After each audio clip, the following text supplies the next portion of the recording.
faut commencer. Elle est très à cheval sur l'heure. Oui, hein. Oui. En studio, si on est un peu en retard, hein, On commence sans vous. C'est surtout qu'on ne peut pas faire sans nous. Enfin, Oui, donc, ça met en retard tout le monde. Donc on va parler du doublage, bien sûr. Donc là, on a des comédiennes. Donc attention, comédiennes qui prêtent leur voix parce que doubleuse, c'est pas. Non, c'est pas. C'est un autre métier. Voilà. C'est quoi alors un doubleur? Un doubleur, c'est la personne qui nous emploie, qui a une entreprise de doublage. Et le monsieur, on l'appelle le doubleur. C'est-à-dire que c'est lui qui va employer des comédiens pour faire du doublage. Et nous sommes des comédiens de doublage. Voilà. Et sinon, il y a aussi les doublures de cinéma, c'est-à-dire c'est une cascade, ça. C'est quand tu veux pas faire une cascade, t'es de dos, voilà. que tes cheveux et que t'as pas envie une de... doublure fesse aussi. Mais tout à fait, les mains, les mains aussi pour les manicures. Il te manque un doigt, t'as la main de quelqu'un d'autre. Donc déjà, ne dites pas doubleur, doubleuse, hein, c'est pas le même métier, ce sont des comédiens qui prêtent leur voix. Donc on peut dire comédien de doublage, mais là aussi c'est peut-être un peu impropre. Parce qu'en fait, vous ne faites pas que ça, vous faites aussi du théâtre, du cinéma. Tout, c'est différent. On est comédienne et on parle de doublage en général. Voilà. Donc voilà, ça c'était un premier truc. Hein. Souvent les gens font l'erreur de dire doubleur. Mais c'est normal, parce que c'est un terme quand même plus facile que dire comédienne qui prête ses voix. Oui. Est-ce que ça vous dérange qu'on vous appelle doubleur? Est-ce que ça vous... Oui, ça nous dérange parce que c'est impropre et puis ça ne nous correspond absolument pas. Nous, on est des comédiens, point quoi. On sait jouer la comédie, c'est tout ce qu'on sait faire. On ne sait pas faire une entreprise. C'est pour ça, quoi. Et à chaque fois, on remet les choses, on remet les mots, quoi. Mais c'est difficile parfois. C'est à ça que sert cette conférence, à informer un peu les gens. Voilà, faut pas dire doubleur. C'est pas doubleur. Oh. Voilà. C'est comme boulanger et artisan du pain, tu vois, c'est pas pareil. Non, c'est comme si justement tu disais un boulanger et je sais pas, un paysan qui fait du céréal, un céréalier, voilà. Tu lui dirais, bah oui, mais excusez-moi, je suis boulanger, quoi. Toi, tu lui dis, voilà. Effectivement, c'est avec des céréales, mais je suis boulanger. Parce que dans le collectif, il faut connaître le métier, parce que tout le monde appelle ça les doubleurs. On pense que voilà, il suffit d'écouter des émissions de radio ou autre chose pour comprendre le système. Et après, c'est vrai que c'est pas très accessible, c'est pas très reconnu. Oui, c'est vrai. Oui, c'est vrai. C'est un peu obscur. Mais c'est vrai que, voilà, c'est. Nous, on est des comédiens souvent de théâtre, de cinéma, de télévision. Il y en a même qui chantent, etc. Et on prête nos voix à des rôles à la télévision, à la radio. Hein. Il y a des dramatiques radio, j'en fais beaucoup, je sais pas quoi. La pub, et puis donc le doublage. Voilà. Alors peut-être que pour ceux qui ne sauraient pas, vous êtes les voix de qui? Connus. Pour ceux qui ne savent pas, audience. Il y a des gens qui ont C'est la voix de qui, vous faites? Alors, de connus. Entre autres, il y a donc Kiki et Nausicaa, c'est pour là que je suis aujourd'hui, parce que je représente un peu Miyazaki à ma petite hauteur.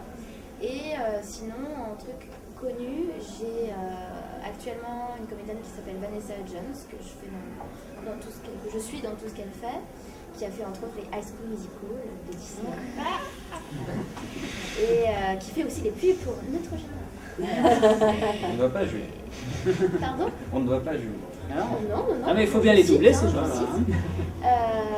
Je suis celle qui fait la petite voix qui fait Orange en publicité. Et j'ai commencé étant très très jeune par une petite voix dans Bambi et aussi notamment une petite phrase dans Forrest Gump. J'étais la petite fille qui disait « Cours Forrest, cours !» Voilà.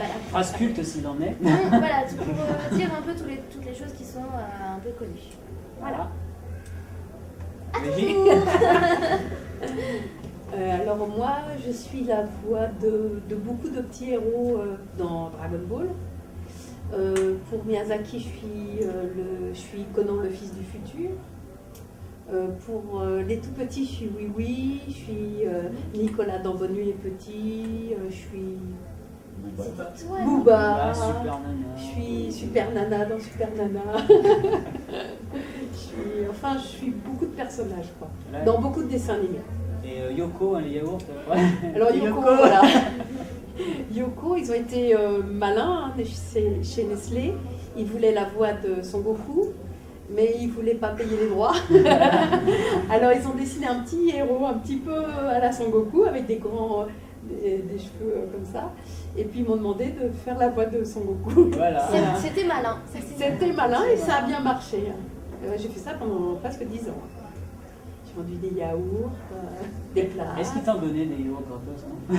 En fait, tu as déjà été sur un tournage de pub? Bah non. Et en fait, quand on dit on arrête, c'est tout pourri, quoi. C'est horrible. Alors les laitages, je te raconte même pas, quoi. Il fait une chaleur. Ah, c'est très très chaud, c'est incroyable. Il vaut mieux pas en manger. Donc ils mettent tout dans des frigos et malgré tout, c'est impossible. Donc je n'ai jamais mangé de Yoko. Et vous êtes souvent sur les tournages de pub où vous faites une voix ou... Non, mais là sur Yoko, oui, parce que Nestlé, c'était vraiment, ils étaient très accros à Dragon Ball, quoi. Des fans. Ouais. Je pense, oui. Ouais. Oui, ils m'ont même offert des peluches. Chaque fois que je venais enregistrer, j'ai toujours le droit à quelque chose. Ah, mais t'as de la chance. Toi, Orange, ils te donnent même pas de forfait, je suis sûr. Attends, non, mais j'ai eu des produits Neutrogena. D'où mon teint resplendissant, bien sûr. Ils m'ont même acheté des oui-oui, alors pour des gens de Dragon Ball, c'est quand même sympa. D'accord. Je suis jalouse. Oh ouais, non, mais je t'en dis. Voilà, et voilà. Vous avez des questions sur notre métier, notre beau métier? Une question que peut-être beaucoup de gens se posent, c'est comment est-ce qu'on arrive à avoir un rôle? Est-ce qu'il y a des castings? Est-ce que c'est plus le bouche à oreille? Est-ce que qu'est-ce qui fait qu'on devient la voix de Son Goku? On passe dans le couloir, viens ici, tu vas le faire? Absolument pas. Pas du tout. Est-ce qu'il y a eu un casting pour Son Goku? Bien sûr, il y en a eu des même. Mais alors attention, ce ne sont pas des castings ouverts. Enfin, je ne sais pas pour toi. Mais il y a pas, c'est pas ouvert au public, c'est-à-dire c'est pas comme les castings de télé ou de pub ou si tu veux. Il n'y a pas une file d'attente, c'est vraiment en fait on nous appelle parce qu'on connaît notre nom et on veut proposer plusieurs voix aux clients.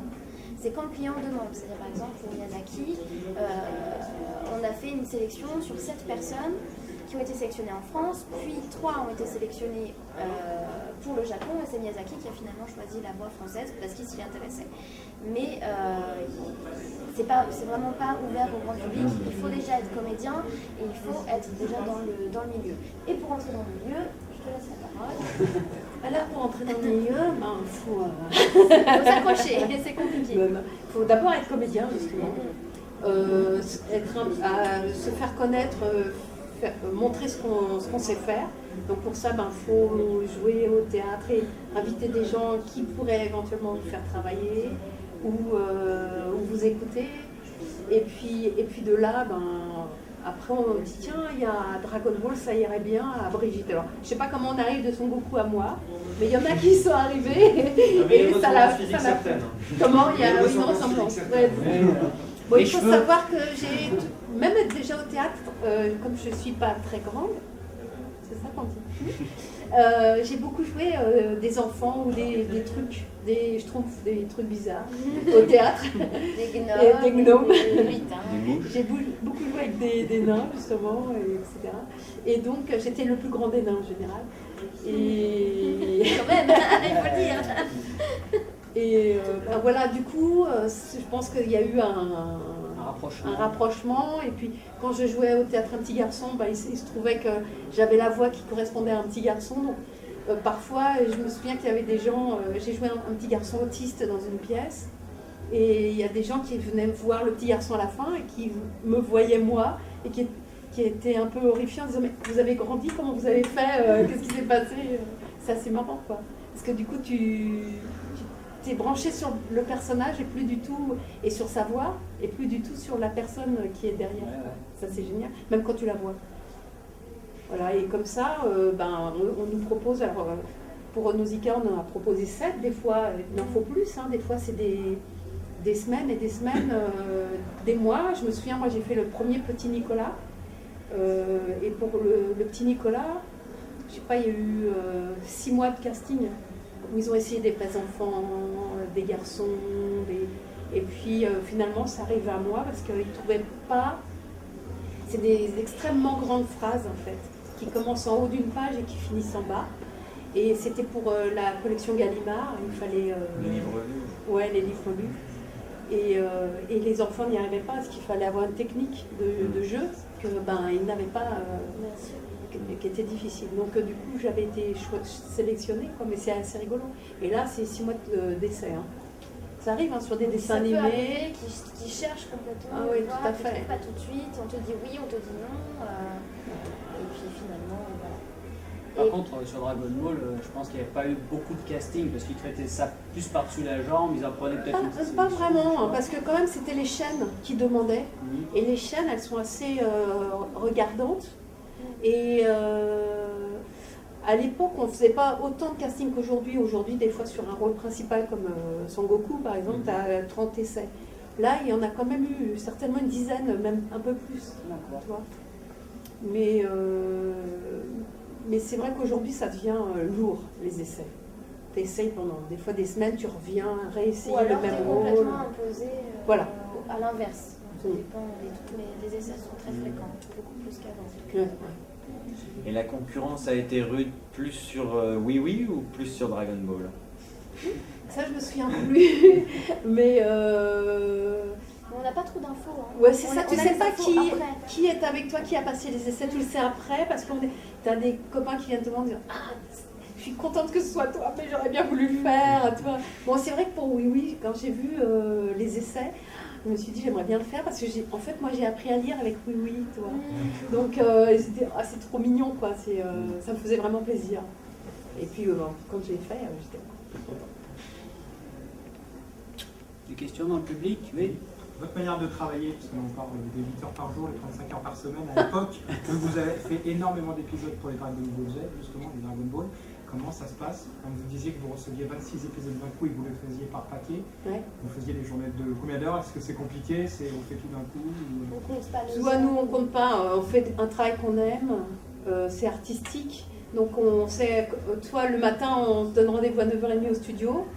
En général, on finit vers 18h30. Mais toi, moi, j'ai jamais de montre.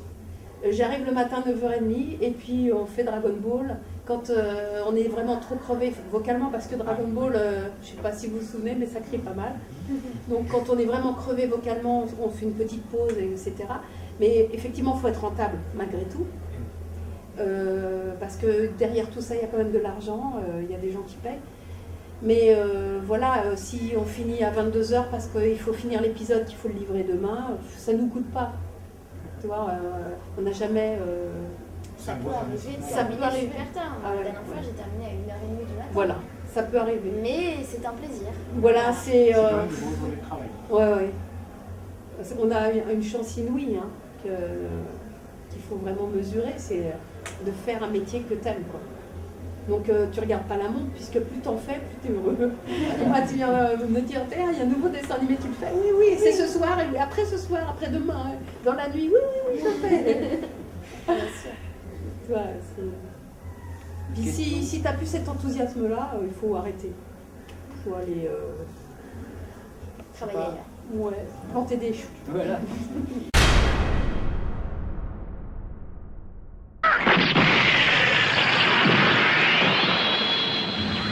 Couteau de cuisine, couteau de salle à manger.